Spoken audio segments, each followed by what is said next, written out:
একদিন এক রাজা ঘুমাচ্ছিল। সেদিন একদিন রাজা ভূতের গল্প হেসে হেসে বলে, সিরিয়াসলি? সেদিন রাজা একদিন ঘুমাচ্ছিল, তো রাজার দরজা একদিন ঠক ঠক করছে, যখনই খুলে দেখলো এমন একটা ভূত দাঁড়িয়েছে। হ্যাঁ। ছেলে আর মেয়ে, আচ্ছা। চন্দ্রমুখী আর হচ্ছে পেতনি। ভূতটার নাম কি? চন্দ্রমুখী আর পেতনি। ভূতটার নাম চন্দ্রমুখী ভূত। আচ্ছা, ভূত।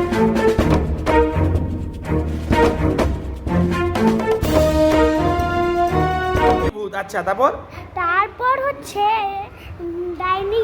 শুনছো তো? রাজাটা ডাইনিকে মেরে পুরো একদম শ্মশানে গিয়ে একটা করে পুড়িয়ে দিল। চন্দ্রমুখী অবধি শুনলাম, চন্দ্রমুখীর পর বলো।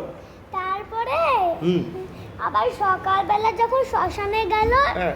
তখন ভাবছি যে ওটা ওর নিজের বউকে পুড়িয়ে দিয়েছে। কি?